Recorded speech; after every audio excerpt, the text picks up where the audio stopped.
আমাদের ভারপ্রাপ্ত চেয়ারম্যান দেশনায়ক তারেক রহমান এখন হসপিটালে যাবে।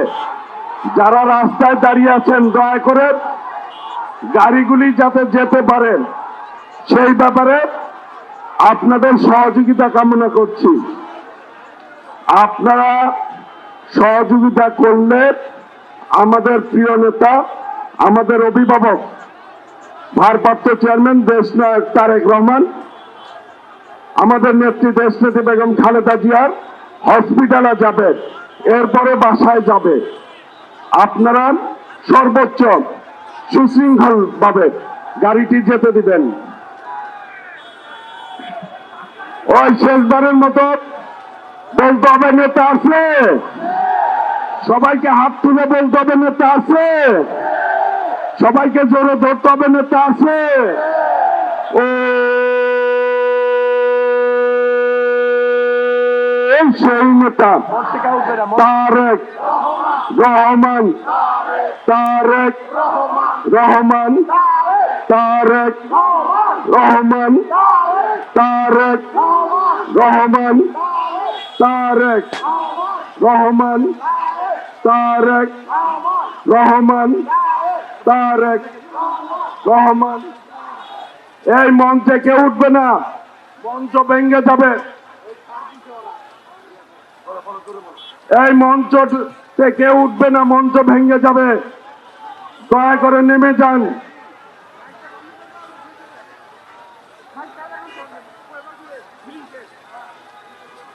আমাদের সমাবেশ আমরা সমাপ্তি ঘোষণা করছি। যার যার মতো আপনারা চলে যাবেন।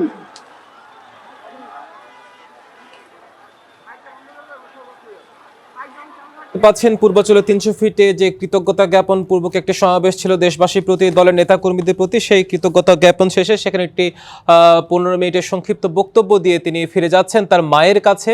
এভারকেয়ার হাসপাতালে যিনি 23শে নভেম্বর থেকে চিকিৎসাধীন। তার বক্তব্য যদি আমরা বলতে চাই, সেখানে একটি উল্লেখযোগ্য কথা তিনি উচ্চারিত করেছেন, সেটি হচ্ছে মার্টিন লুথার কিং এর যে একটি বিখ্যাত line, I have a dream, সেই আমার একটি স্বপ্ন আছে, সেই মানে বাণীর আলোকে তিনি বলেছেন যে I have a plan for the people of my country, for the country. এবং শেষে তিনি দাঁড়িয়ে আবার উচ্চারিত করেছেন যে we have a plan for the country. অর্থাৎ তিনি যার প্ল্যানগুলো আছে দেশের মানুষের জন্য, দেশের জন্য, সেগুলো তিনি এবার এসে সেখানে বাস্তবায়ন করতে চান।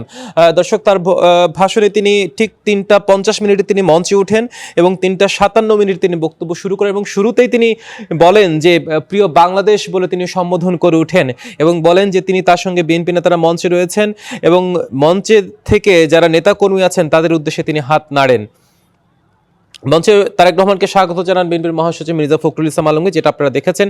এবং তার বক্তব্যে তারেক রহমান 71কে স্মরণ করে বলেন যে 71-এ দেশের মানুষ যেমন স্বাধীনতা অর্জন করেছিল, তেমনি 2024 সালে সর্বস্তরের মানুষ সবাই মিলে এদেশের স্বাধীনতা ও সার্বভৌমত্বকে রক্ষা করেছিল।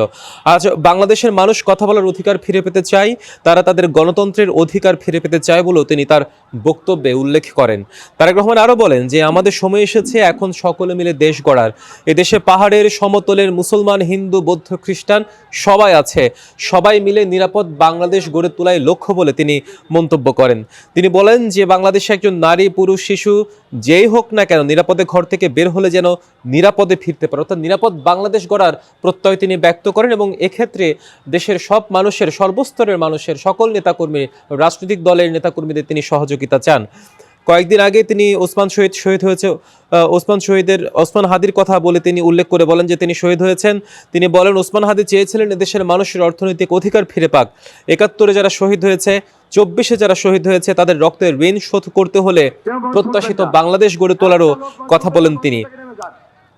এবং তরুণ প্রজন্মকে উল্লেখ করে তিনি বলেন যে এই তরুণ প্রজন্মই আগামীর বাংলাদেশ গড়ে তুলবে। গণতান্ত্রিক শক্তিশালী অর্থনৈতিক ভিত্তির উপর দেশকে গড়ে তোলার উপরও জোর দেন তারেক রহমান। তিনি বলেন পরপর তিনি 3বার উল্লেখ করে বলেন যে দেশের শান্তি চাই, দেশের শান্তি প্রতিষ্ঠায় তিনি অগ্রাধিকার দিয়েছেন। এবং তিনি সব শেষে সে মার্টিন লুথার কিং এর যেটা শুরুতে বলছিলাম সে বিখ্যাত উক্তি যে আই হ্যাভ এ প্ল্যান, সেই আই হ্যাভ এ ড্রিম, তার অনুকরণে তিনি বলেছেন I have a plan for the country, এটিও তিনি উল্লেখ করেন। এবং দেশকে গড়ে তুলতে পরিকল্পনা রয়েছে জানিয়ে তারেক রহমান বলেন যে প্রত্যেক মানুষের সহযোগিতা তার প্রয়োজন, তাহলে পরিকল্পনাগুলো বাস্তবায়ন করা সহজ হয় বলে তিনি উল্লেখ করেন। এবং সবশেষে তারেক রহমান তার মা বিএনপি চেয়ারপারসন ও সাবেক প্রধানমন্ত্রী খালেদা জিয়ার সুস্থতার জন্য সবার কাছে দোয়া চান এবং তিনি বলেন যে সবাই মিলে কাজ গড়ব মোদের বাংলাদেশ, এই স্লোগানে তিনি মঞ্চের চারপাশে ঘুরে অভিবাদন জানান নেতা কর্মীদের উদ্দেশ্যে হাত নাড়েন এবং তার জন্য যে বিশেষ পরিবহন সেই পরিবহন বাসটিতে তিনি উঠে যান এবং আবারও সেই একই কায়দায় সামনে দাঁড়িয়ে তার জন্য অপেক্ষারত, তাকে দেখার জন্য যারা সে অধীর অপেক্ষা করছেন সেই নেতাকর্মীরা, তাদের উদ্দেশ্যে তিনি অভিবাদন জানাতে ফিরে যাচ্ছেন মায়ের কাছে। অর্থাৎ তার এই প্রত্যাবর্তনের মাধ্যমে বিএনপি নেতাকর্মীরা যেমন তাদের নেতাকে ফিরে পেয়েছে, তেমনি মা ফিরে পেয়েছে ছেলেকে, এমনটাই মনে করছেন দলের নেতাকর্মীরা। অর্থাৎ মার কাছে তিনি এখন ফিরে যাচ্ছেন, যিনি অসুস্থ হয়ে 23 নভেম্বর থেকে এভার কেয়ার হাসপাতালে সংকটাপন্ন অবস্থায় চিকিৎসাধীন রয়েছেন। তিনি এখন সেখানে যাবেন, সেখানে তার মায়ের কাছে তার চিকিৎসার খোঁজ খবর নেবেন, সেখানে সময় কাটাবেন।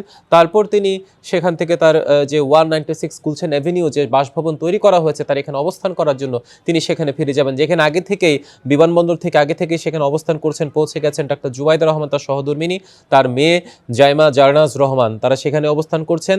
এবং দর্শক আপনারা দেখতে পাচ্ছেন ধীর গতিতে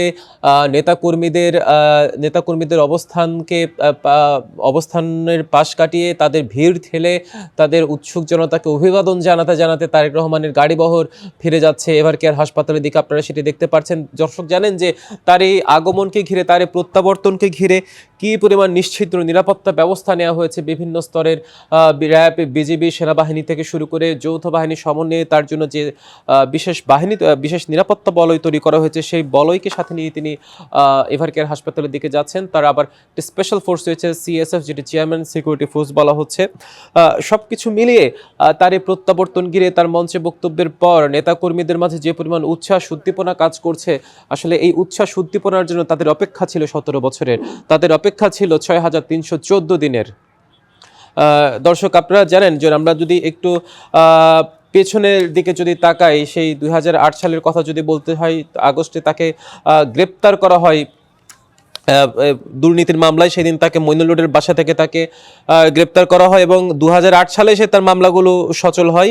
আপনারা জানেন সে 2008 সালের 3রা আগস্ট তিনি সেই মামলাগুলো থেকে জামিন লাভ করে এবং 11 তারিখ, সে মাসের 11 তারিখ তিনি তার মা যখন কারাবন্দী অবস্থায় তাকে জামিন লাভ করে হাসপাতালে চিকিৎসাধীন অবস্থায় তাকে দেখতে যান এবং সেদিনই তিনি দেশ ছাড়তে বাধ্য হন সে রাতেই। অর্থাৎ 2008-এর 11 সেপ্টেম্বর থেকে 2025-এর 25শে ডিসেম্বর, মাঝখানে যে 17 বছর, যেটি তিনি তার ফেসবুক স্ট্যাটাসে দিনের হিসেবে দিয়েছেন, 6314 দিন পর যে দেশে ফেরার অপেক্ষায় রয়েছিলেন বিএনপির আপামর নেতাকর্মীরা, যে ফেরার অপেক্ষায় ছিলেন জাতীয়তাবাদী দল, সেই অপেক্ষার প্রতীক্ষা শেষ হয়েছে। আজ 11টা 40 মিনিটে তাকে বহনকারী BJ 202 ফ্লাইটটি দেশে বিমানবন্দরে অবতরণের মধ্য দিয়ে। দর্শক আপনারা দেখতে পাচ্ছেন ধীর লয়ে এগিয়ে যাচ্ছে তার গাড়িবহর বিমানবন্দরের দিকে, এভার কেয়ার হাসপাতালের দিকে, যেখানে তার মা বেগম খালেদা জিয়া চিকিৎসাধীন আছেন। তাকে সেখানে তিনি দেখতে যাবেন এবং সেখান থেকে তিনি তারপর তার গুলশান বাসভবনে ফিরে যাবেন। দর্শক তার বক্তব্য যখন দিচ্ছিলেন, তার বক্তব্যের ধ্বনি প্রতিধ্বনিত হয়ে মিশে যাচ্ছিল সেখানে লাখো নেতাকর্মীদের মাঝে, যারা 64 জেলার নানা প্রান্ত থেকে এসে, গতকাল থেকে এসে সেই মঞ্চ আশপাশ থেকে শুরু করে সেই পূর্বাচল 300 ফিটের পুরো রাস্তা, তারা সেখানে রাস্তা জুড়ে, সড়ক জুড়ে ছিল এই কুয়াশা ভেদ করে। দর্শক আপনারা দেখতে পাচ্ছেন যে এভার কেয়ার হাসপাতালে যেখানে তিনি যাবেন তার মাকে দেখতে, বেগম খালেদা জিয়াকে, সেখানে বিশেষ নিরাপত্তা বলয় তৈরি করা হয়েছে। আপনারা দেখতে পাচ্ছেন যে পুলিশ, বিজিবি, র্যাবের সমন্বয়ে 3 থেকে 4 স্তরের একটি নিরাপত্তা ব্যবস্থা নেওয়া হয়েছে। স্বাভাবিকভাবেই সেখানে আমাদের সহকর্মীরাও আছেন, আমাদের সহকর্মীরা একে একে যুক্ত হবেন, তাদের কাছ থেকেও আমরা সেখানকার অবস্থান জেনে নেব। কিন্তু তার আগে আরেকটু যেটা উল্লেখ করতে চাই, তিনি 300 ফিট থেকে সেখানে সভা শেষ করে কৃতজ্ঞতা জ্ঞাপন করে তার মার জন্য দোয়া চেয়ে তার সভা শেষ করে সেখান থেকে তিনি রওনা হয়েছেন। হয়তো মিনিট 15-এর মধ্যেই তিনি এভারকেয়ার হাসপাতালে পৌঁছে যাবেন, সেখানে তার মায়ের সাথে সময় কাটাবেন এবং তার এই পুরো যাত্রা পথে একটি নিশ্চিদ্র নিরাপত্তা বলয় তৈরি করা হয়েছে, যেটা আপনারা দেখতে পাচ্ছেন। আরেকটা পাশে আপনারা দেখতে পাচ্ছেন দর্শক, সভা শেষ করে যারা নেতাকর্মী আছেন তারা যে যার জায়গায় ফিরে যাচ্ছেন। তাদের নেতা ফিরেছে দেশে, যেমনটি বলছিলাম যে দীর্ঘ প্রতীক্ষার অবসান হয়েছে। যেটা বলছিলাম, নেতা তাদের কর্মীর কাছে ফিরে এসছে এবং ছেলে ফিরেছে মায়ের কাছে। এবং এই যে অপেক্ষা, এই যে প্রতীক্ষার প্রহর, সেটা আপনারা ডিবিসির স্ক্রিনের মাধ্যমে দেখতে পেরেছেন। এবং পাখির চোখে যদি দেখায় যে কি পরিমাণ মানুষ আপনারা সেখানে এখনো আছে, অবস্থান করছে দেখছেন। আসলে এই প্রতীক্ষার আসলে নেতাকর্মীরা যেটি বলছেন যে আসলে ভাষায় প্রকাশ করার মতো নয়। তাদের যে অপেক্ষা, তাদের যে আগ্রহ, তাদের নেতাকে ঘিরে যে গণতান্ত্রিক রাষ্ট্র ব্যবস্থায় যে শূন্যতা, সংকট তৈরি হয়েছে, সেটি উত্তরণের জন্য, গণতান্ত্রিক ব্যবস্থার পুনরুত্থানের জন্য, রাজনৈতিক অস্থিতিশীলতার যে কাঠামো ব্যবস্থাকে আবার গড়ার জন্য, নির্বাচনের মাধ্যমে যে গণতান্ত্রিক ধারায় ফিরে আসার কথা বলা হচ্ছে, অঙ্গীকার করা হচ্ছে, নতুন বাংলাদেশ গড়ার কথা বলা হচ্ছে, যেখানে তরুণ প্রজন্মকে গুরুত্ব দেওয়া হচ্ছে, এসব প্রতিজ্ঞা পালনের জন্য তারেক রহমানের এই মুহূর্তে দেশে যে প্রত্যাবর্তন, এটি নিঃসন্দেহে রাজনীতির গুরুত্ব বিবেচনায় একটি ঐতিহাসিক দিন বলে বিবেচিত হচ্ছে, একটি ঐতিহাসিক ক্ষণ হিসেবে বিবেচিত হচ্ছে। দর্শক, আপনারা দেখতে পাচ্ছেন এভারকেয়ার হাসপাতালের সামনে নিশ্চিদ্র নিরাপত্তা ব্যবস্থা নেওয়া হয়েছে। একটু পরেই তিনি সেখানে উপস্থিত হবেন।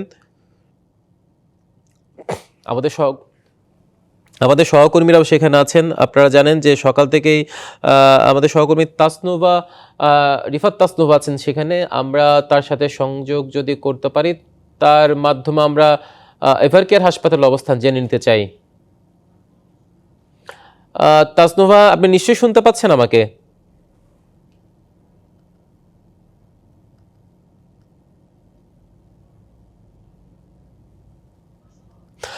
তাসনুভা, আমরা যেটুকু দেখছিলাম যে তারেক রহমান তার মঞ্চের কৃতজ্ঞতা জ্ঞাপন শেষ করে সেখান থেকে এভারকেয়ার হাসপাতালের উদ্দেশ্যে রওনা করেছেন। গাড়ি ভর্তি হয়তো মিনিট খানেকের মধ্যেই সেখানে পৌঁছবে। সব মিলিয়ে কেমন দেখছেন সেখানে নিরাপত্তা ব্যবস্থা থেকে শুরু করে সেখানেও নেতাকর্মীদের অবস্থান আছে কিনা জানাবেন আমাদের।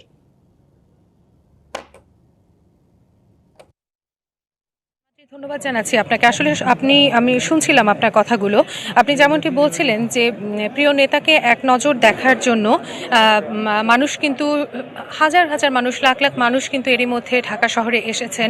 তারা কেবলমাত্র যে ঢাকার বিভিন্ন প্রান্ত থেকে এসেছেন তা কিন্তু নয়, সুদূর পটুয়াখালী, রাজশাহী, অনেক জায়গা থেকে কিন্তু প্রিয় নেতাকে এত বছর পরে, দীর্ঘ 17 বছরের একটু বেশি সময় তারা দেখার জন্য চলে এসেছেন। আপনি আমার কাছে জানতে চেয়েছেন এভারকেয়ারের পরিস্থিতি। আসলে এভারকেয়ার হচ্ছে এমন একটি জায়গা যেখানে তারেক রহমানের মা রয়েছেন, যে মায়ের টানে, দেশ মায়ের টানে তো তিনি এসেছেনই, কিন্তু সবচেয়ে বড় বিষয় হচ্ছে তার নিজের মা কিন্তু এখন এই হাসপাতালে অবস্থান করছেন, এখানেই চিকিৎসা নিচ্ছেন। হয়তো তারেক রহমান নিজেও উদ্গ্রীব হয়ে আছেন, কিন্তু সবকিছু মিলিয়ে নেতাকর্মীদেরকে তিনি এখানে, আমরা যতটুকু জানতে পেরেছি যে নেতাকর্মীরা যেহেতু তার জন্য অপেক্ষায় ছিলেন, তাদের সান্নিধ্যে তিনি আগে এসেছেন, তাদের উদ্দেশ্যে করে তিনি কিছু বলেছেন, কৃতজ্ঞতা প্রকাশ করেছেন এবং তারপরই তিনি এখন তার প্রিয় মায়ের কাছে আসছেন। আসলে এটা খুবই আবেগঘন একটি মুহূর্ত হয়তো তার জন্য, এখানে শুধুমাত্র তার জন্য নয়, এখানে কিন্তু পুরো জাতির জন্য এবং একই সাথে দলের যে নেতাকর্মীরা রয়েছেন তাদের কয়েকজনের সাথে আমরা কথা বলেছি। তারা ভোরের আলো ফোটার পর থেকেই এভারকেয়ার হাসপাতালের সামনে এসে ভিড় করছেন। তারা খণ্ড খণ্ড মিছিল নিয়ে এসেছেন, বিভিন্ন স্লোগান নিয়ে এসেছেন। আইনশৃঙ্খলা বাহিনীর যে সদস্যরা রয়েছে, এখানে পুলিশ রয়েছে, বিজিবি রয়েছে, তারা কিন্তু বারবার তাদেরকে এখান থেকে সরিয়ে দিচ্ছিলেন কারণ নিরাপত্তার স্বার্থে। কিন্তু তারপরেও তারা এখানে এসেছেন বিভিন্ন স্লোগান নিয়ে, প্লেকার্ড হাতে নিয়ে। তারা কয়েকজন কর্মীর সাথে আমরা কিন্তু কথা বলেছি। তারা একটি কথাই আমাদেরকে বলছেন যে হাসপাতালের সামনে জড়ো হলে হয়তো ভেতরের যে আবেগঘন মুহূর্তটা কিছুক্ষণ পরে তৈরি হবে, যেখানে খালেদা জিয়া তার বড় ছেলের জন্য অপেক্ষায় রয়েছেন, একই সাথে তার বড় ছেলে শুধু লন্ডন থেকে ছুটে এসেছেন এই দেশের হাল ধরার উদ্দেশ্য নিয়ে এবং একই সাথে স্বপ্ন নিয়ে আমি বলবো, এবং তার মাকে দেখার উদ্দেশ্য নিয়ে। সেই মাহেন্দ্রক্ষণের সাক্ষী হয়তো তারা বাহির থেকে হতে পারবেন না, কিন্তু মা ছেলের সাক্ষাতের আবেগঘন যে মুহূর্তটি, সেটি তারা সরাসরি দেখতে না পারলেও বাইরে থেকে কিন্তু সেটি কিছুটা তারা অনুভব করতে চান। আর এই কারণেই কিন্তু তারা আমরা দেখেছি যে বিভিন্ন প্লেকার্ড হাতে, ব্যানার সহ ফুল হাতে সড়কের দুপাশে অপেক্ষা করছেন এবং এখনো কিন্তু অনেক নেতাকর্মী এসেছেন যারা এখানে তারা অবস্থান করছেন তাদের প্রিয় নেতা তারেক রহমানকে দেখার জন্য, এবং একই সাথে তারা কিছুক্ষণ আগে তারেক রহমান এবং খালেদা জিয়া এমনটি স্লোগান কিন্তু তারা দিচ্ছিলেন। এছাড়া বিএনপির যারা এখানে নেতাকর্মী এসেছেন, আমি একটু আগে বলেছি তারা যে কেবলমাত্র ঢাকা থেকে এসেছেন তা কিন্তু না, ঢাকার বাহির থেকে তারা অনেক মানুষ এখানে এসেছেন, সমবেত হয়েছেন শুধুমাত্র তারেক রহমানকে একটু দেখার জন্য। তাকে বহনকারী যে গাড়িটি রয়েছে সেই গাড়িটি তারা বলছেন যে তারেক রহমানকে তারা দেখতে পারবেন কিনা তারা জানেন না, সেরকম কারণ এখানে নিরাপত্তা একেবারেই জোরদার করা হয়েছে। সামনে হয়তো আপনি ক্যামেরার সাহায্যে আপনাকে আমি দেখাতে পারছি যে পুলিশ সদস্যরা দাঁড়িয়ে রয়েছে এবং সামনে অনেক প্রোটোকলের ব্যবস্থা করা হয়েছে, কাঁটাতারে বেড়া দেওয়া হয়েছে। এত কিছু উপেক্ষা করে আসলে দেখা যাবে কিনা সেটা তারা জানেন না, কিন্তু তারপরেও তাকে বহনকারী যে লাল সবুজ গাড়িটি রয়েছে সেই গাড়ি থেকে হয়তো তারেক রহমানকে এক নজর দেখা যাবে, হয়তো দেখা যেতে পারে এরকম একটি সম্ভাবনা নিয়ে প্রিয় নেতাকে 17 বছর পর, আসলে সময়টা কিন্তু অনেক দীর্ঘ, এই 17 বছরের অপেক্ষার অবসান ঘটবে, তারা একটু দেখবেন এই প্রত্যাশা নিয়েই কিন্তু তারা দেশের বিভিন্ন প্রান্ত থেকে তারা ছুটে এসেছেন এবং তাকে বরণ করার জন্য বিএনপি যারা নেতাকর্মী তাদেরকে আমরা দেখেছিলাম তারা প্রস্তুত ছিলেন। এছাড়া এখানে আমরা দেখছি যে বেশ কিছু নেতাকর্মী রয়েছেন যারা তারেক রহমানকে উদ্দেশ্য করে বিভিন্ন কথা বলছেন, তারা একটি ধারণা করছেন যে গণতন্ত্রের যে চর্চা এবার সেই চর্চাটা হয়তো হবে এবং একই সাথে তিনি একটি আদর্শ নিয়ে আসছেন। দেশে সংকটাপন্ন এরকম একটি সময়ের সামনে নির্বাচন হওয়ার কথা রয়েছে, সে বিষয়টিও আমরা জানি। তো এরকম একটি পরিস্থিতিতে এসে তারেক রহমান দেশের হাল ধরবেন এমনটাই কিন্তু প্রত্যাশা করছেন দেশের নেতাকর্মীরা, এবং একই সাথে তারা কিন্তু একটি বলছেন যে অর্থনৈতিক মুক্তির কথা বলছেন, অর্থনৈতিক যে মুক্তি রয়েছে, বৈষম্য দূরীকরণের কথা বলছেন, সেই বৈষম্য দূরীকরণের কথা তারা বলছেন এবং একই সাথে আসলে তারা কিন্তু নিরাপত্তার যে বিষয়টি, সেই একটি মানুষ রাস্তা দিয়ে হেঁটে গেলে যেন নিরাপদে বাসায় ফিরতে পারেন, একটি সন্তানকে বাসা থেকে বের হতে দেখলে সে মাটি যেন, আসলে এই একই কথাই কিন্তু তারেক রহমান তার বক্তব্যেও বলেছেন যে একটি মানুষ যেন বাহির হলে, অর্থাৎ ঘর থেকে বাহির হলে কিংবা নিজের ঘরের মধ্যে সে যেন স্বাচ্ছন্দ্যে থাকতে পারে, তিনি যেন নিরাপদে থাকতে পারেন, এরকম একটি দেশ কিন্তু প্রত্যাশা করেন সবাই। আর এরকম একটি দেশের প্রত্যাশার প্রয়োজন হয় কিন্তু মানুষ কিন্তু মনে করেন যে একজন যোগ্য নেতা তারেক রহমান হয়তো সেই যে স্বপ্নটা নিয়ে তিনি দেশে ফিরেছেন তার সেই স্বপ্ন বাস্তবায়ন হবে। একই সাথে হাজার হাজার নেতাকর্মী, লাখ লাখ নেতাকর্মী যারা এই স্বপ্ন নিয়ে এসেছেন তাদের এই স্বপ্ন বাস্তবায়ন হবে এরকম কিন্তু তারা আশা করছেন।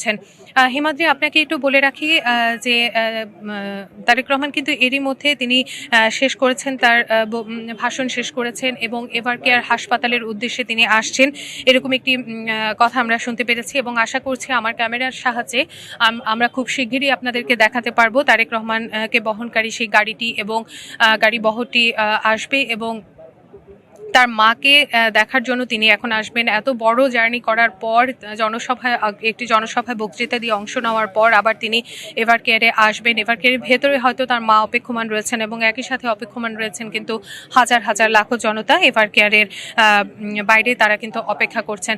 আমরা প্রত্যাশা করছি যে কিছুক্ষণের মধ্যে হয়তো সেই তাকে বহনকারী গাড়িটি আসবেন এবং সেই বহনকারী গাড়িটির মাধ্যমে আমরা আপনাদেরকে দেখাতে পারবো তার এভার কেয়ারে প্রবেশের মুহূর্ত।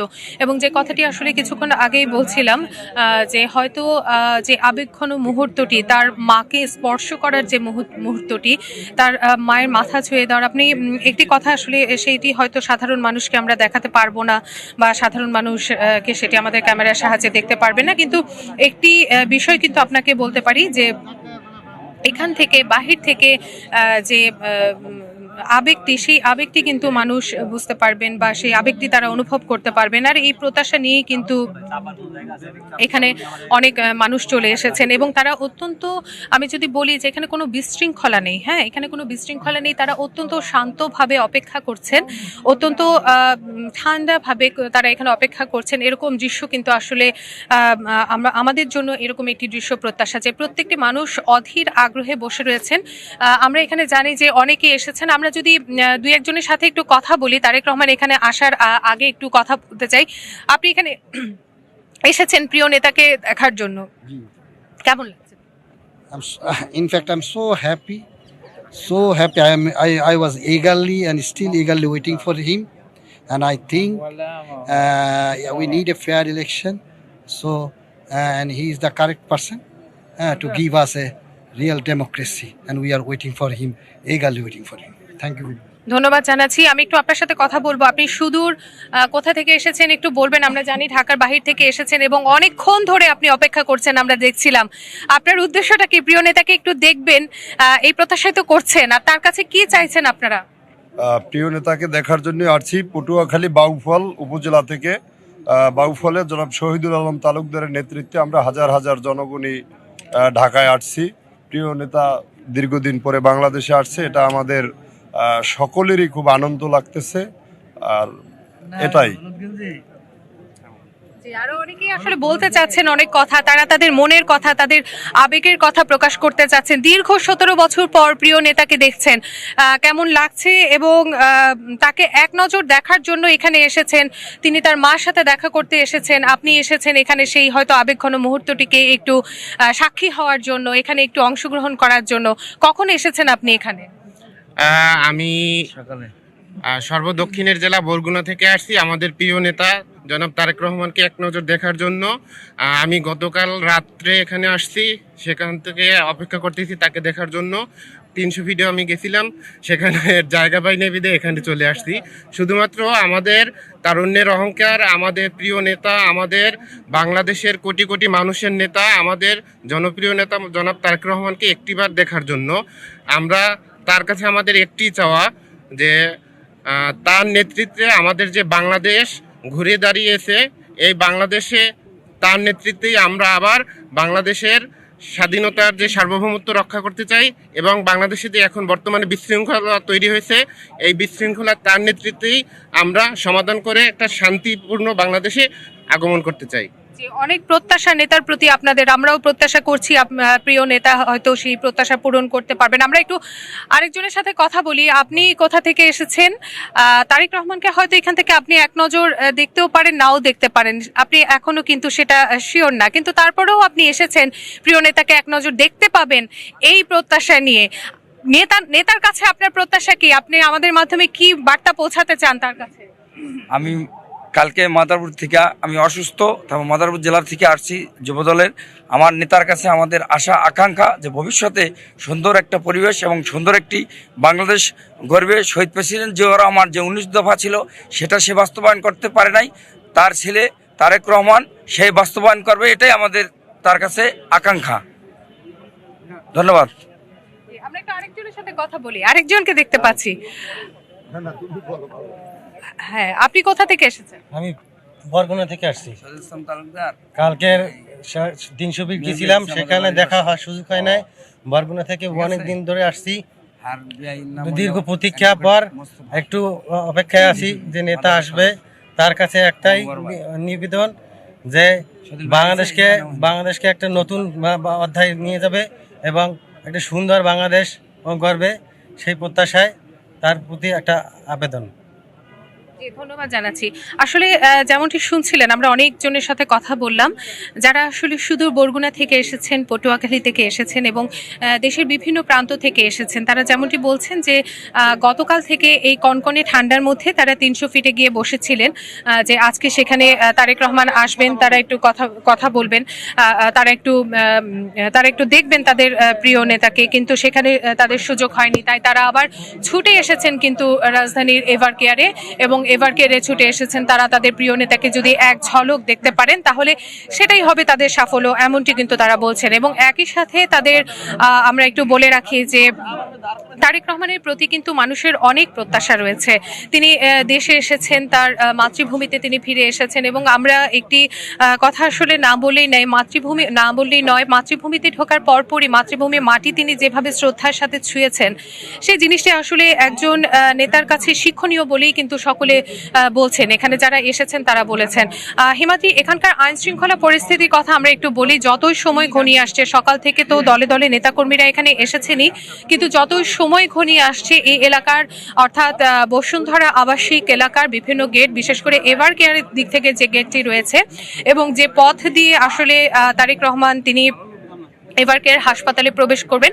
পুরো এলাকাটি জুড়ে কিন্তু একটি নিচ্ছিদ্র নিরাপত্তা ব্যবস্থা নিশ্চিত করা হয়েছে। তারেক রহমান তিনি আসবেন, তার বহরের সাথে তো নিরাপত্তা ব্যবস্থা জোরদার করা হয়েছে। তার পাশাপাশি এখানে পুরো এলাকা জুড়ে আমরা দেখতে পাচ্ছি পুলিশ সদস্যরা তারা কিন্তু একদম সকাল থেকে তারা নিরলসভাবে দাঁড়িয়ে রয়েছে।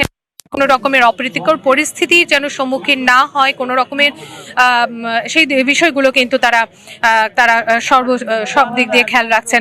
এখানে কিছু প্রবীণ যারা রয়েছেন, অনেক প্রবীণ কিছু কর্মী এসেছেন, বিএনপি নেতাকর্মী এসেছেন, সাধারণ জনতা এসেছেন। আমি বলবো না যে শুধু বিএনপি কর্মীরা এসেছেন, নেতাকর্মীরা এসেছেন, এখানে সাধারণ অনেক জনতাও এসেছেন যারা আসলে তারেক রহমানের আদর্শকে বা জিয়াউর রহমানের আদর্শকে যারা ধারণ করেন, পছন্দ করেন এবং তাকে পছন্দ করেন, তাদের সাথেও আমরা কিন্তু আমাদের কথা বলার আসলে সুযোগ হয়েছে। তারা আমাদেরকে যতটুকু বলেছেন যে 2008 সালের একটি কথা তারা আমাদেরকে বলেছেন, যে 8 সালে 11ই সেপ্টেম্বরের কথা তারা আমাদেরকে বলেছেন যে জেনারেল মইউ আহমেদ এবং ডক্টর ফখরুদ্দিন আহমেদের সরকারের সময় যখন আদালতে আদেশে কারাগার থেকে তারেক রহমান জামিনে মুক্তি পান, তারপর 4 সেপ্টেম্বর 2008 সালে পিজি হাসপাতাল ঘিরে থাকা বিএনপি এবং অঙ্গ সংগঠনের হাজার হাজার নেতাকর্মী এবং জাতীয়তাবাদী বিশ্বাসী উৎসুক মানুষের আবেগ কিন্তু তারা দেখেছেন। এবং রোজা কাতুর একটি হাত সামান্য ইশারা দিয়ে উঁচু জানালা দিয়ে নিঃশ্বাস দেওয়ার যে মুহূর্তটা, সেই মুহূর্তটার কথাও কিন্তু তারা আমাদের কাছে তুলে ধরেছেন। এবং একই সাথে সেই সময় তারেক রহমান যখন চিকিৎসার জন্য চলে যান, তখন অশ্রুসিক্ত নয়নে তাকে কিভাবে সবাই বিদায় দিয়েছিল, লাখ লাখ মানুষের আবেগ অনুভূতির যে শেষ পরিণতি ওই সময়টা হয়েছিল, সেই সময়কার কথাও কিন্তু তারা বলেছেন আমাদের কাছে। এবং তারা বলছেন যে সেই সময়টা থেকে দীর্ঘদিনের একটি প্রতীক্ষা, দীর্ঘদিনের একটি অপেক্ষা, প্রিয় নেতা তারেক রহমান তিনি কবে তাদের কাছে ফিরে আসবেন এবং বিএনপির ভারপ্রাপ্ত চেয়ারম্যান তিনি কবে আসবেন, সেই জিনিসগুলো কিন্তু তারা অনেক দিন ধরে অপেক্ষার মধ্যে ছিলেন। তারা দীর্ঘদিন ধরে অপেক্ষা করেছেন এবং আজকে 17 বছর পর তারেক রহমান দেশে ফিরেছেন তার এই যাত্রাকে কেন্দ্র করে। এবং তার এই দেশে ফেরা, তার এই স্বদেশ প্রত্যাবর্তন, তার যে রাজকীয় সংবর্ধনা, সবকিছুই কিন্তু আসলে মনে করিয়ে দেয় তার প্রতি মানুষের ভালোবাসাকে। এবং একই সাথে শুধুমাত্র যেমনটি বলছিলাম, নেতাকর্মীরা কিন্তু এখানে ভিড় করছেন না, নানান শ্রেণী পেশার মানুষ এখানে এসেছেন শুধুমাত্র তাকে এক নজর দেখার জন্য। এবং আমরা যেহেতু সকাল থেকে এখানে আছি এভারকেয়ার হাসপাতালের সামনে, এভারকেয়ার হাসপাতালে আসলে আছেন তার মা, তারেক রহমানের মা সেখানে চিকিৎসাধীন রয়েছেন। এবং এখানে ডাক্তার একটি বিষয় কিন্তু বলেছেন যে বেগম খালেদা জিয়ার অবস্থা এখন অনেকটা স্থিতিশীল রয়েছেন, অর্থাৎ আগের যে খারাপ অবস্থায় তিনি যাননি, কিন্তু এখন স্থিতিশীল অবস্থায় তিনি আছেন। এবং একটি কথা কিন্তু বারবারই অনেকেই বলছেন,